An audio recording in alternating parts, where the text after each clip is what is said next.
Hey, welcome to Waking Up to Win. I'm Annie. And I'm Chad. And this is your space for real estate motivation, mindset, and the kind of coaching that pushes you from stuck to a top producer. We are all about helping agents work on their business, not just run ragged in it. And we believe there is more than enough room at the top for everyone to win. Let's dive in. Hey, Chad. Hello. Welcome back. Thanks. You've been on a little bit of a vacay? I did take a personal... I'm not calling it a vacay because it didn't go anywhere. It was actually... A staycay? Sabbatical is the word I'm going to use. Because I think that's a... I think you should look that up, the definition of sabbatical. I thought that had to be like extended. Well, when you haven't taken any time for yourself for... How long has it been now? Whatever. I don't know that it has to be a certain... I don't know what the definition of sabbatical is. A sabbatical is an extended, intentional leave from a routine job, typically lasting from 1 month to over a year, used for rest, travel, study, or personal growth. Yeah. McDonald's gave a sabbatical I don't remember now, every 10 years you got 2 months off or something, but I think the extended part is the sabbatical. Okay, well. You took a staycay. Yeah, I guess. Feels better to call it a sabbatical, even though it was a week long, but that's just me. I did not do anything but personal crap that I'm behind on, and I got rid of some rocks out of my backpack this week. Yeah, so we did a huddle topic while you were gone about that, and the importance of taking time, whether you call it a sabbatical or a staycay or whatever. Actually, my good friend... Sharpening session. My good friend Mel Robbins, it's hers. Imagine that. What is the her? backpack? What does she call it? She calls it the ultimate admin day. Oh, yeah. And you should take one a quarter.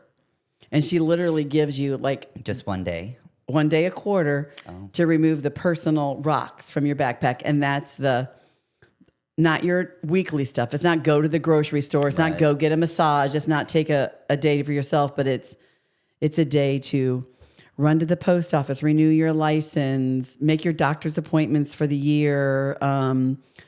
All that annual recurring because all crap. of it, when you're trying to do your job, it's always there. And it's this big backpack you carry that you're thinking you should be doing it. So, yeah. No, last week I discovered a lot of useful technology tools that I didn't even know existed because I've just had my head down, like trying to keep going. And so it was definitely time to lift my head up and go, oh, what's going on in the world around me? Now, those were tools that I know you've already shared a couple that you're like, oh, we already pay for this. But you also found tools. You actually found stuff you bought that you've never even used. And I was like, wow. So yeah, that's what I did last week. I went through my stuff. That one book what is that book called? The Art of Organizing or I can't remember the author's name off the top of my head or the name of the book, but the whole premise is like you go through and clean your house out and organize it, and you pick everything up and you ask yourself the question, have I used this in the last year? Does this bring me joy? If the answer to both of those is no, then you get rid of it. What is her name? She's like Everybody the world's knows best organizer. Yeah, she's got a TV show. She's on Netflix. Yeah, I can't remember what the hell her name is, but I kept thinking about her all week last week. The joy of... It's the joy of something, the joy of decluttering or the joy of organizing or... But I also saw, when you say that... looking it up for us. When you say that, someone did a funny meme on that, like... So I did that, and I got rid of my oven and my dishwasher and my washing machine. But you had to. They bring me no joy. Yeah, no, it's not all about joy. There's 3 other questions, but one of them is, does it bring you joy? But if the answer is yes to any of those questions, you keep the thing. So like necessities, do you need it to survive? You have to keep the things that you need to survive. But there's a difference between, and that's kind of where I was processing everything last night. There's a difference between, is this sufficient to survive? Or do I want this to bring me joy? Like those are 2 different things, right? So like a microwave, honestly, I don't need a microwave. Like I don't cook in the microwave ever. The only thing I ever use the microwave for is maybe to warm up like a hot press or I had to warm up my coffee in your microwave. So my friends use my microwave, which makes me happy, brings me joy. So I'll probably keep my microwave, but I don't ever use it myself. Mine with her, my struggle was I've already bought it. Mm-hmm. So then you feel like you're wasting money. If I'd get rid of it, but she really convinces you if you really go through that process. You don't have to throw stuff away just to get rid of says it. Mr. Throwaway. I know, but and I will throw a lot of things that don't have any value away. That were just used and they're just old and I've gotten the value out of them myself, throw it away, But things that like I have in the back of my truck right now, we got automatic cat litter boxes at home. So they clean the cat litter automatically. And we had conventional cat litter boxes and we always kept nice ones because we're clean people. Like we don't want the cat litter everywhere and we don't want the cat litter box to stink. And so I have 2 really nice covered cat litter boxes. And we had the cat litter genie that they make that's similar to a diaper genie where you put the one you have now that I just saw? Yeah, I have 2 of them in the back of my truck. I don't know whether you saw them. Oh, no, the ones you have in your back room. No, those are the new litter boxes, the robotic ones that do it every day. I might need one of your ones in the back of your car. Oh yeah, you have Simon inside. I do. Yeah, so I totally forgot and he's about making that. a mess everywhere. So these are and this is you go down there and you scoop every day, and it works just like a diaper genie does. Did you have a diaper genie when your kids were little? Yep. It's the exact same thing. You scoop the poop out, you put it in the thing, you pull the thing, it falls down in the bag. When the tote gets full, there's a little slicer. You tie it up, and out the door it goes. Sold. I got 2 of them. I only need one. Complete with refill bags. Samara probably take that other one. Oh, I didn't think about Samara either. See, like those are kind of the things like I don't need them and I didn't want to throw them away because they're in good shape. Like they haven't been used enough to get the value out. So I threw them in the back of my truck and I asked the people at the dog daycare that we take Brando to if any of them had cats and needed it. But they all have robotic litter cleaners too, which is really what you need to buy, but neither here nor there. All right. So it was a really productive week. Yeah. Well, good. I feel good. So I'm going to have me a day soon to unload some rocks. I know, coming up. Yep. It's exciting. More to come on that. So what did we learn last week? I was gone, so I asked them this morning, and now you know. One of the ones that came up or that consistently comes up is how you go on a listing appointment and they're hesitant because you're newer. Mm-hmm. And the particular agent that brought this up isn't exactly new by any stretch of the imagination. So I want to have a conversation with her about like, what is it that you said that made them think you were new? Because I wouldn't consider her new. No. But it's because they had a bad experience last time they sold a house with a new agent. So after the whole thing was going and it went great and they were finishing up, they said, well, how long have you been licensed? And then it was, and then that didn't meet their criteria. Correct, because they were hoping to have someone who'd been licensed for 20 years and, because they got a story. Yeah, that doesn't, but newsflash, how long you've been licensed has absolutely diddly squat to do with whether you're a good real estate agent or not. No, it doesn't, right. Like, but anyways, so how do you overcome that? Like I thought that would be an interesting conversation. What are ways that you have overcome that with clients when you were new? A lot of people see me that way because I don't do a lot of active selling. So when I do go on a listing appointment and stuff like that, I don't ever want to lie. So I don't say that I've done it myself. I usually quote other people or say things that I've seen from managing the brokerage or whatever, but yeah. I got to go back. When I first got licensed. We need that. We need like a rewind sound effect there. Yeah. I don't think we have that one. Never say you're new. I mean, I never offer that up as like, it's not lying. It's just, I don't walk in and be like, oh, I've never done this before. This is so fun. Yeah. I had an easier transition because I had already been a real estate investor and had been doing that since 2006. So I could say I've been in real estate a long time. I just decided to get my license and do this part. Mm-hmm. I never let it be a thing, so it never was a thing. I think it's just how did just you not being let confident. it do a thing? So like when you would go on your listing appointment, what does that look like at the end or when it came up? Because I know it always comes up when I have that conversation It does? with somebody. Yeah, they ask what's your experience or how many houses have you sold or Really? almost every time. I feel like it never comes up. That's interesting. It is, but I definitely present it in such a way that I've, even then, I guess it's on how you say it. Maybe that's something we need to role model. Inner confidence thing, I think, too, because it doesn't ever stop me, but it always comes up. Okay. Like it's never. Well, it the also could be linchpin in age the because I'm also. conversation. If you look at me, you think, "Oh man, she's been doing this since." Let me tell you what Hector happened was to a me. pup. So we went out for birthday celebration this weekend. You were there, and I never told you what happened to us when we came in the door either. This is a total digression from what we were talking about. Yeah, we went out Saturday night, was it? For to the casino. To the casino. They have the little security people that check your ID or whatever. And me and Mikey have a joke because we're both way older than it's necessary to check our IDs. He's 40, I'm 37. But half the time we're walking through, depending on who's at the podium, they stop us and make us show I'm just going to roll my the eyes. ID. It's so annoying. Well, it's annoying. Oh, no, you love it. You're lying. My husband loves it. Mikey loves it. I don't. It's a nuisance to me, like absurdity. They still card Brandon, and I'm always like, whatever. They don't card me when I'm by myself anymore, typically. But then I also just don't stop anymore either. Like I don't think about it. That's a confidence thing. You just walk. It's a walk, right? Hey. I was like, hey, how's it going, right?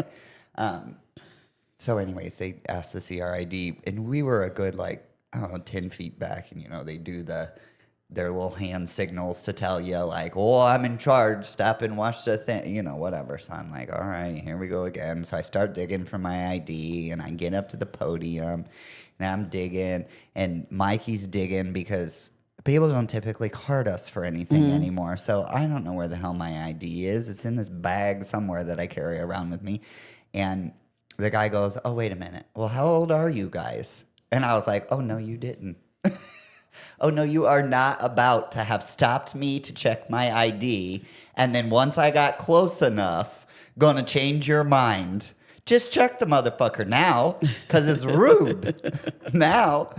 And so he did. Mikey goes, I'm 40. And I go, I'm 37. He goes, oh, never mind. Have fun. And we walked in. And Mikey looks at me and goes, you know what that's called, don't you? And I said, no, I've never had a term for that. Do you know what he called that? No. Getting Monet'd. Have you ever heard that? No. Do you know who Monet was as a painter? The painter? Yeah, so Monet's paintings are known for, if you're standing across the room from them, they're very beautiful pictures.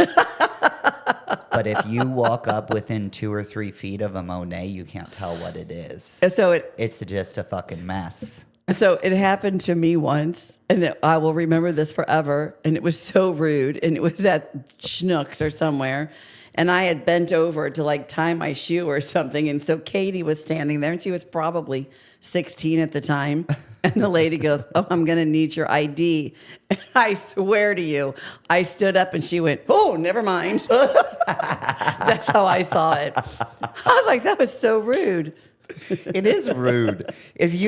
Customer service, cashier people, realtors, anybody listening that's in the service industry, if you ask somebody for their ID, just go through, follow through all the way to the end. Or sometimes when they card somebody else I'm walking in with, I just jokingly say, do you want mine? Say yes. Right, exactly. They look at me and they go, you're No good. thanks. You can go in that line. The Dinosaur. old rag, right. No, it's awful. Anyways, that's a digression. But there is something probably to that confidence that it is lends to the same thing of why it's never really stopped me from getting a listing. Because I've been on, a dozen listing appointments over the years. And I don't know, probably closed 3/4 of them in clients, but... It's never really stopped me, but it comes up always. But I also have the confidence. I know the system. I know the structure. I know what happens. I know what needs to be done, and I know how to get it done. And you got to be really good at reading what the client needs. Yeah. Are they nervous? Then you put them at ease. Right. Are they worried about getting the most money? Then you talk about how you're going to market it. You've got to do that. I think that's the skill set that you need. And if somebody asks you, then, I'm sure she did a great job explaining. Oh, I'm sure she did too. I just think a lot of realtors But struggle I think with that one was. And the other reason I think a lot of realtors struggle with that is when I teach ethics, that's the conversation we have all the time.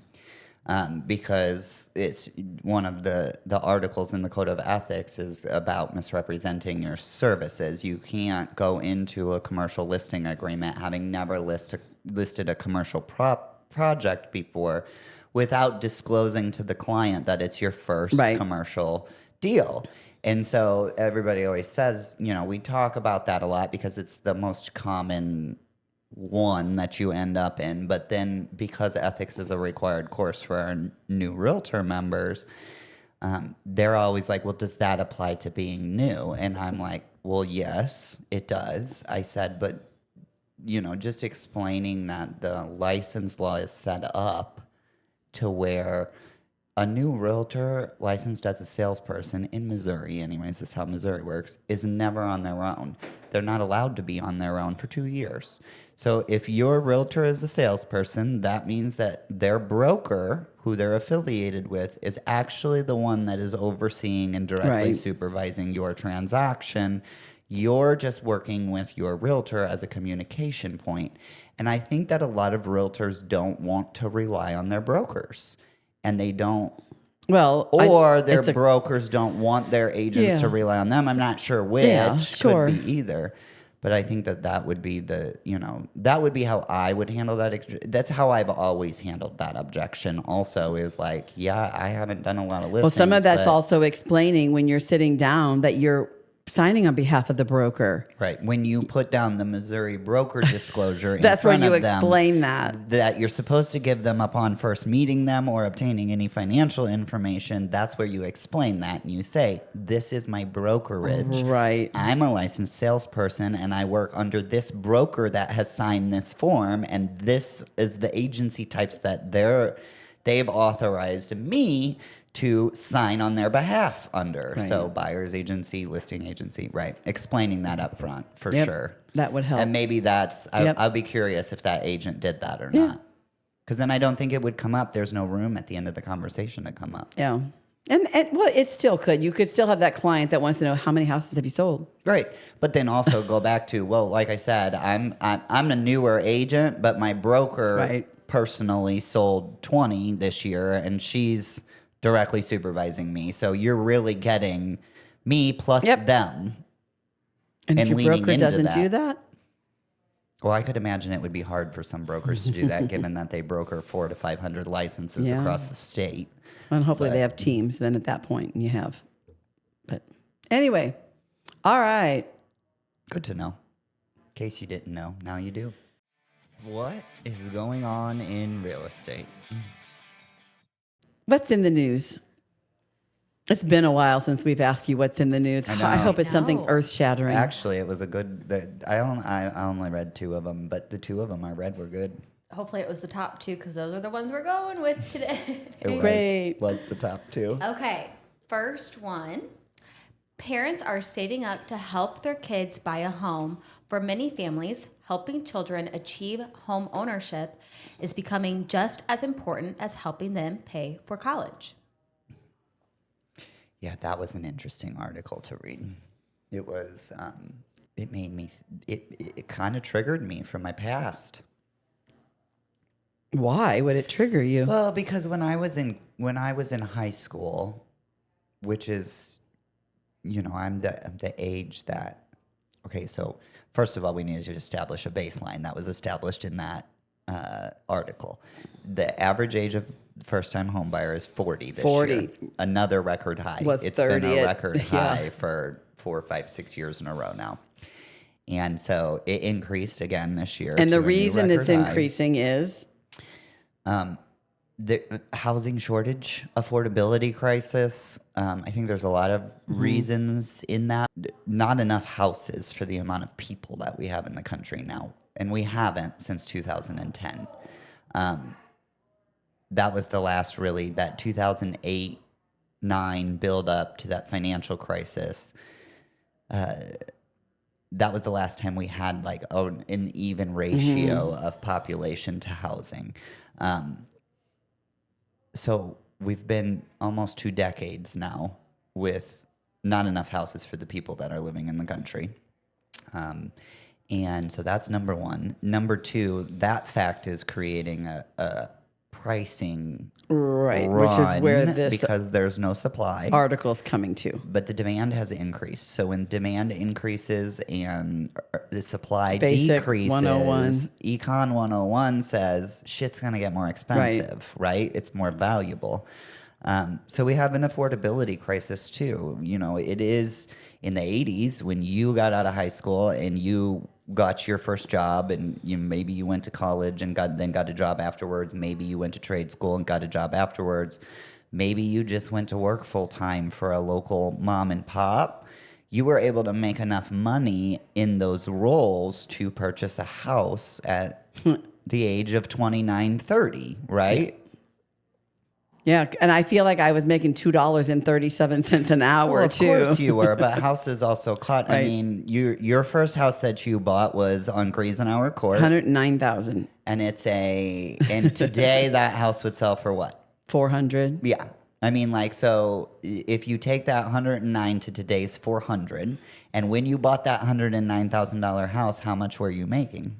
Probably combined, we were probably making 70,000 a year. All right. So $70,000 salary bought you a $109,000 house. Well, you come up to today now against this wall, and that house now is 400. And how much are McDonald's general managers making? Yeah, I don't know. Yeah, about $55,000-$60,000 a year, maybe. So we had two income. I was counting two So incomes if to you get to that. doubled that, you'd be making 110. Well, the house cost $300,000 more than it used to, and you're only making Right. twice Not even the salary. Right. So it's hard Right. for people to buy So what- houses. So what was your trigger? I'm still interested. So the article asserted that parents, Mm-hmm. your generation, are now paying portions of Yeah. the house on a regular basis, and they're amping that up. They're prioritizing Like that, monthly? like to get their kids in a house at a younger age. They're I thought they were giving. contributing. I thought it was giving down payments. Possibly, but I don't think it specified one way or the Okay. other. They're just making the point that parents, Oh, it was sure. a survey of parents, and they said, are you willing to, or is it a priority for you to subsidize your child's first house? And almost all of them expect to pay a large portion of their child's first house at this point. So much so that it went back to whenever I was a kid, that was never the thought, but paying for college was Right. always the big thing. Yeah, there's definitely a shift. My parents and all of that all had financial plans to pay for my college and all of that. And that has shifted away from that into housing, which concerns me because it's a digression. Well, I think there's so much socially going on there. One, you've got that whole paradigm shift of you don't have to go to college. Right. 1985, when I graduated, you were going to college, and then that was even more so when my kids. 2007, when right. I As graduated, say, that with- was, Right. trade school was for dumb people. But now we're really pushing that back. You know how many kids have these massive college debts, and they're doing the same jobs as the kids who didn't go, and the kids that went to trade school are the ones buying the houses without the help. So that's a shift.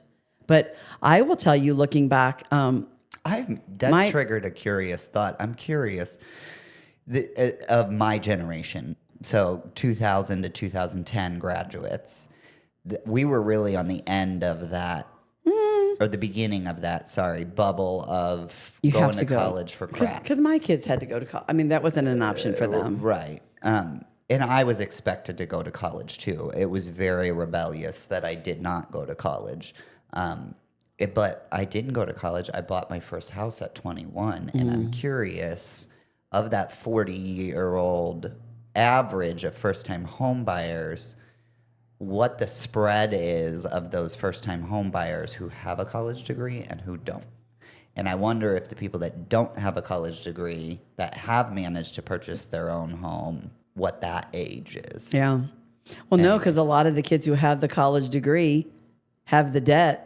And they can't From buy a house. Right, which then forces their parents to And the either step only in and take over the reason college debt yeah, or buy the house. And the Yeah. only reason that I bought a house at 21 is because neither me nor my husband went to college, and we both had full-time hourly jobs in Yeah. 2010, and it was enough to pay for a mortgage. We had no other But even debt. then, even going to 2010, I don't know that you could buy a house like yours anymore for the price you paid. Oh, no. No. And hourly wages have definitely not gone up that drastically since then. No, but the first house that we bought is not worth much more than what I we think paid that for it today. I think so. that my generation, whether I'm on the end, I'm not a boomer. I'm a Gen X, but my husband's a boomer because that's now we've decided we're going to tease him about that all the time. Yeah. So He is a classic boomer. I know. He keeps telling the grandbabies need to have on socks and shoes, and then we call him Boomer. So anyway, That poor man. Everybody's so mean to him, and he just takes it all. He is a saint. I'm giving your eulogy, Jamie. It's gonna be good. Don't worry.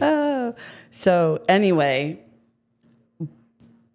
we wanted to help our kids, financially Yeah. with college and also with the house if we could, because we are probably one of the first generations that actually think about inheritance. Yeah. That is not what my parents thought No, about. they They were were thinking about just trying to surviving. survive. Right.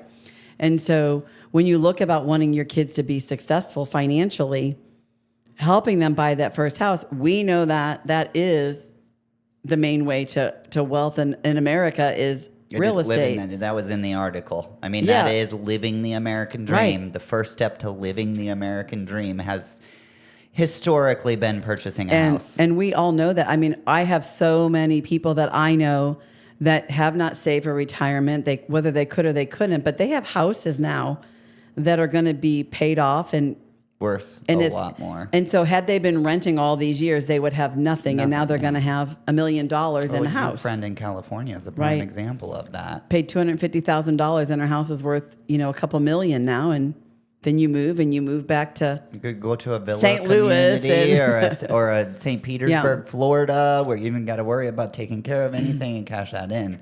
And I do think housing is going to become more affordable. If you look at, I was just looking at this graph the other day when I was teaching fair housing. There's a lot of those starter homes that people bought for the $119,000, the $250,000, and they're locked into their equity because they can't trade up because they're too old now. And so they're just waiting. They don't want to trade up. Right. They don't want to trade up because they're just waiting for retirement, and then they're going to sell their house and downsize. But it's getting to that. It's getting to that point. There's a lot of people that are in the in between right now that are living in their first house that they bought for $119,000, but haven't ever put it on the market because they couldn't afford to upgrade most of their life, right? Or it didn't. Or they make were afraid to, sense, or they right. were afraid to, or whatever. Because the other staff they were the generation that you kept the couch, you kept the refrigerator. You didn't get a new refrigerator, put plastic over your couch. but you that was your home, and you paid off your mortgage. And I will tell you that my dad would tell you later in life that the biggest regret that he has is that they didn't move up in house, because then at the end of their time when they were selling their house and whether coming to live with us or whatever, they would have had an $800,000 house. Instead, their $17,000 house they bought in 1967 was worth $110,000. Right. So they didn't have that growth. And my dad always said when he looked at his friends and his buddies that at the time, every time they moved up, they were like, "Why would you do that? We've got our house paid for." Right. So Anti-debt. they were total anti-debt. Well, and that's because debt is, I mean, at the end of the day, the way our financial system works, the credit financial system, coming off the gold standard, which didn't happen that long ago, created that credit worthiness system. And nobody knew how to manage debt because it wasn't for the masses. Debt was not something that the silent generation, they weren't allowed to have debt. Right. They weren't given it. Nobody would give them money because, whatever reason. So anyways, the other number that ties right into that is the average age of a second home purchase. And I track that one too, because that's where that story's coming from in my head. That one has been increasing right along with the average age of the first time home buyer. Yeah. And so it's 61, I think, this year, or last year it was 61, which was also a record high. And so it is that, Wow. that's not normal. Historically, it's not normal for somebody to buy their first house and then live in it until they retire. Right. And that is becoming the normal. Wow. More so than what, like your dad said, what is. So. As I look at, for my kids, my brother-in-law, his parents, for him and his sister, they bought their first house with cash, and they let them pay their mortgage back interest-free. That was their gift to them. One moved up 3 times, and then my brother-in-law, they stayed in theirs, for a long time. But so I always wish I would have been in a position to do that. That's fun. And then that's a good idea. I have a financial, I don't even know who it is now that I follow, but they talk about if you want to set your grandkids up, every time you have a child born, you should buy a house as a rental property, because when they turn 18 to 21, that house that you're buying now for $300,000, that it doesn't cost you anything, you're renting it out. That house, what is going to be, if things keep going the way that they're going, they'll never buy houses. You'll be 60 years old as a first-time home buyer. And really, if you buy a wise rental property, even if it costs you a little bit of money on cash flow, it's not going to cost you anything to own that house and be able to give it to over time. Right. Especially if you do it right when they're born. To your point, by the time they're 20 years old, it's going to be paid off, and you're actually somebody else is going to pay for that house for your grandkids. Absolutely. So that whole article, I mean, it makes so much sense to me as a parent, as a grandparent. The other big point that article was making is that Gen Z is feeling better about their future outlook as it relates to housing. So millennials definitely have a bad taste in their mouth towards purchasing a house. And I don't know whether you've noticed that or not, but most Gen Xers or boomers that we deal with, they're relatively calm, emotion-free. They, it's a financial asset. They're making a life decision. They're very aware of that. Millennials, not so much. It's all emotion. Everything is emotional because they feel jaded, and I'm a they. I'm including myself in this. I'm just trying to acknowledge that feeling. We feel jaded by the world because of all the crazy drama that really was happening when we were growing up. I know the next generation doesn't feel that again. Gen Z doesn't feel that anymore because they don't have, they were born into a world with technology, and they were born into a world where houses were astronomically I'll have to pay attention. I haven't noticed a difference.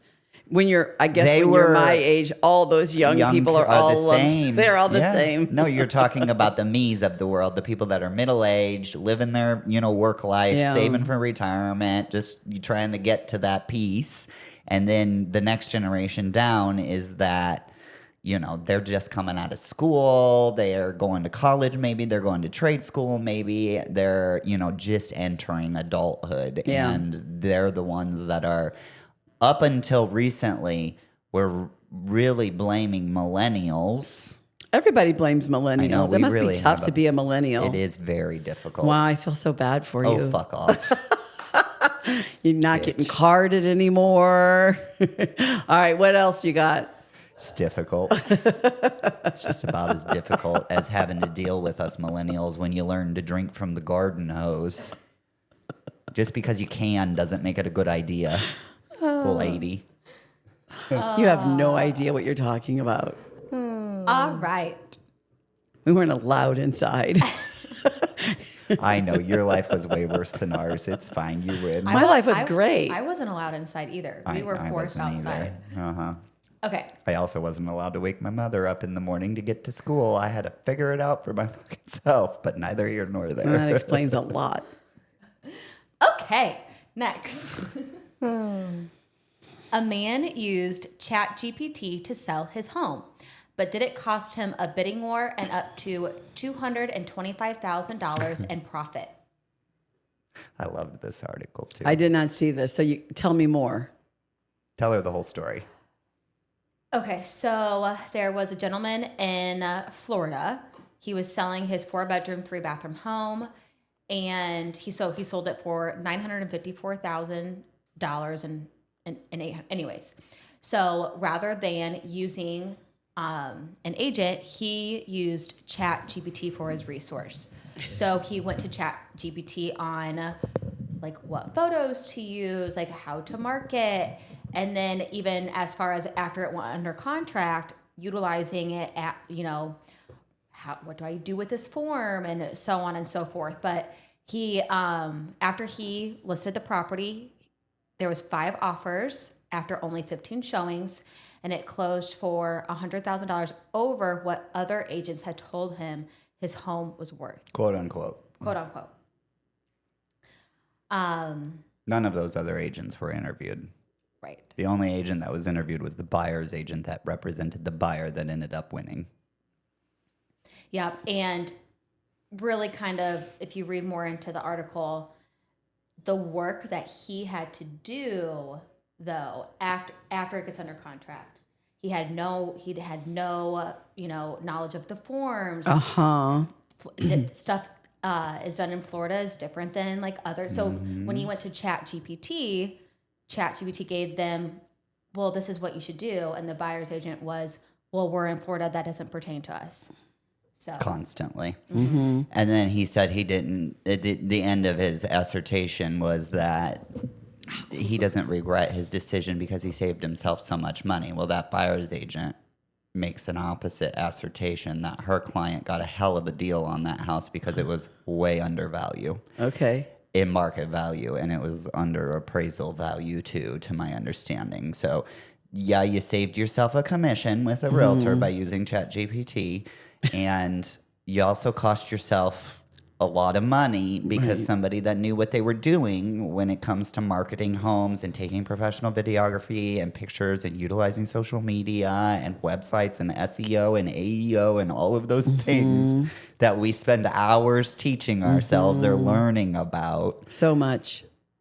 This is just not worth anything to him. I had a... But I guess if he's happy with the money he got, and more power to you. I mean, No, I'm not it's trying just to the judge article, either. though. It's just the spin. Like It's 100% the spin. That, like, trying to make that it's great. You talk to people who have... And it was a Realtor.com article for people reference. that have bought or sold without a realtor, and it's great as long as it's great. But when it's not great, it can be tragic. Well, and there's been study after study after study done by not only NAR, but independent third-party research companies. People who sell their house without a licensed real estate professional advising them and guiding them inevitably get 15 to 20% less on average than people who retain a real estate agent to either sell or purchase their house. I was going to say it's going on both sides now, because now you have people thinking, well, I don't need a buyer's agent. The people that say that to me, I go, listen, economics is economics. And if the majority of real estate agents, and everybody, there's a bad apple in every orchard, right? But if the majority of the real estate agents were terrible at their job and weren't worth the money that you were paying them, then real estate agents wouldn't exist anymore. Right. That's how our economy works. Like Sure. it's designed to work that way.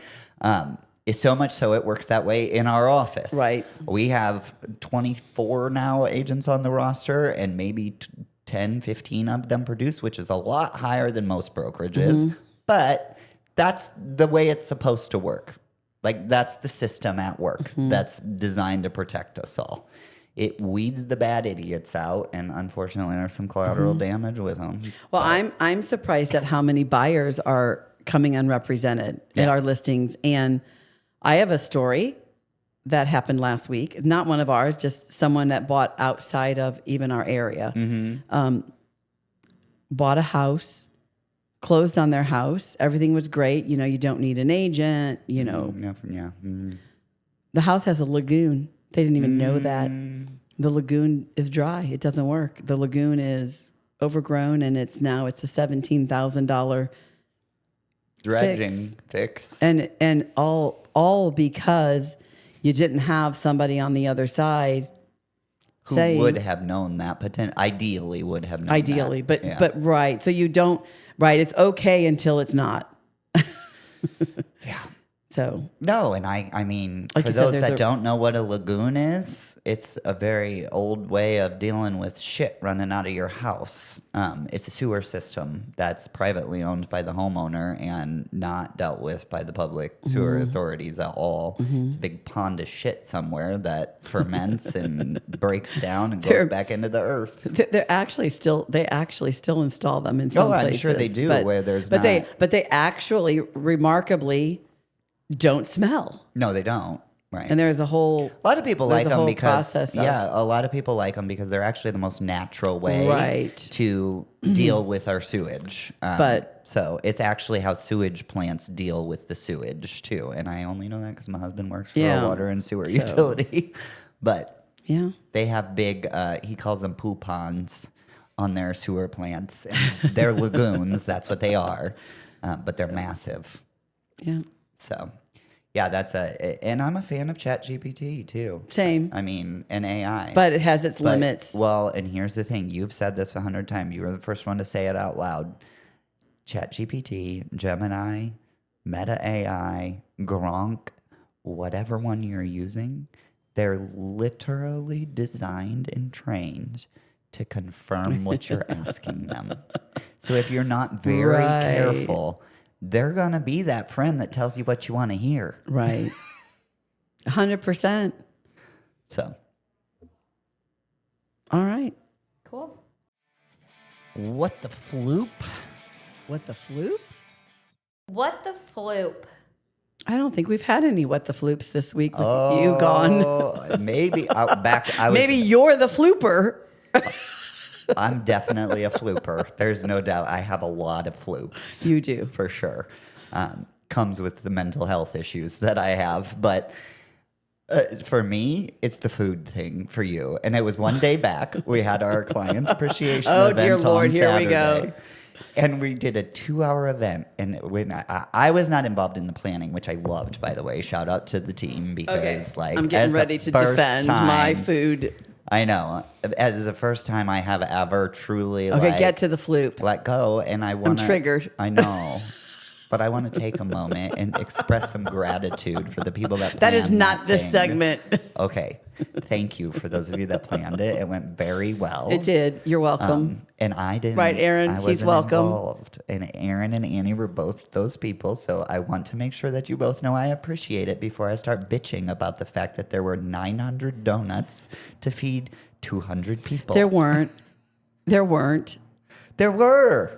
We How many dozen donuts did you take to the church the next day? Okay, how many dozen donuts did we bought? 16 dozen. What's the math there? What's 16 times 12? Oh, 118? Nope, that's not right. I missed a zero. 192. Okay. 192. So we were expecting 300 people. That was the goal. We were getting coffee and donuts for 300 people. And Jacqueline Schmitz of Brightside Insurance was our donut sponsor. Mm-hmm. And so we got enough donuts for 300 people. Now, it ended up being a little chillier than expected. And maybe we had a few less people show. Okay. But in the scheme of things, we had 7 dozen donuts left over, which they were $5 a dozen. It was $35. I'm not worried about the money. It's just funny to me. I am never. If you're coming to an event with Annie, you are gonna be fed and you're gonna get a beverage. Now, if you come with Chad, can I tell? Okay, let's what the floop. I went to a poker party at Chad's house one time, and he had 5 meatballs. Now, that's a little dramatic. Everybody was like, "Hey, what are we eating next?" I go, "I think that was it." There was 5 meatballs and a pickle tree. So here, I know, I get it. I totally get it. I do, really. Ran out of food. It's why I keep calling out what the floop is, because it is that thing like that you go back to. Your thing is making sure everybody has enough food. Everybody has enough. That's your right. core worry in life, is making sure everybody around you has enough.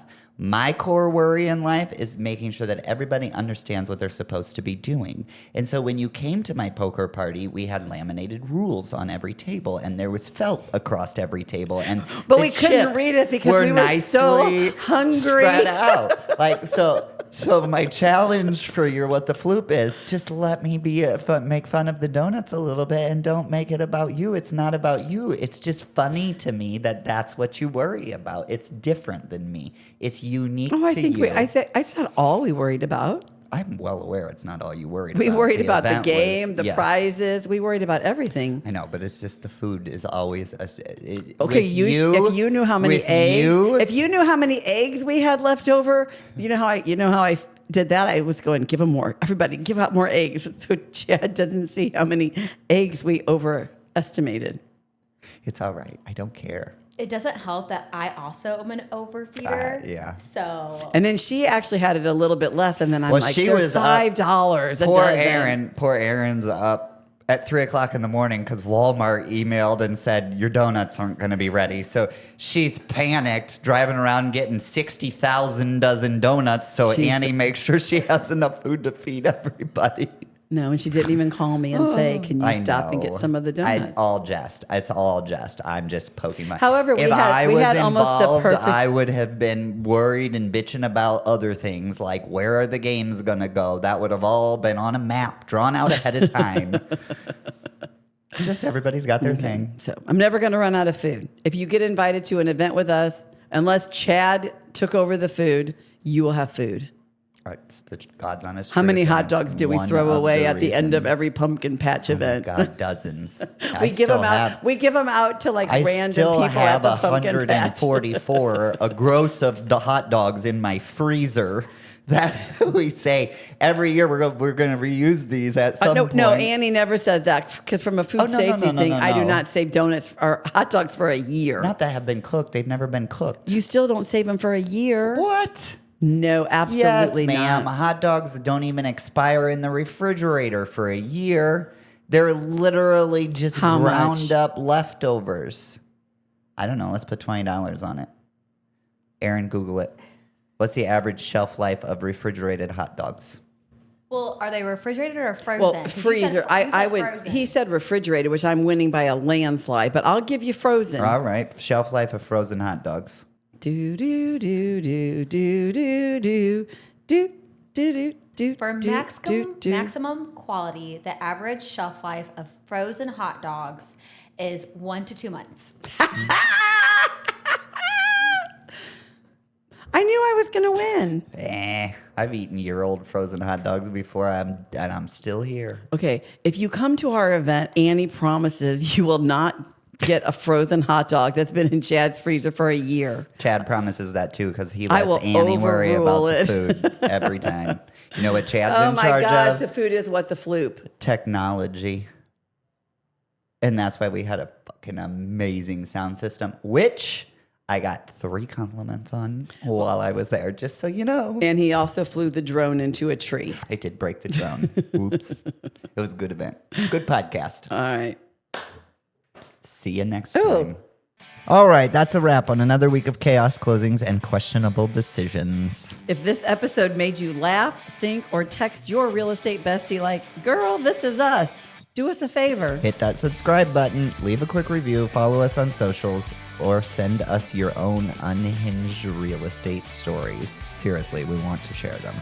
And hey, don't just survive this week. Get out there and build your business. You've got everything it takes. We'll be back next week with more chaos and more clarity. Until then, Keep waking up to win.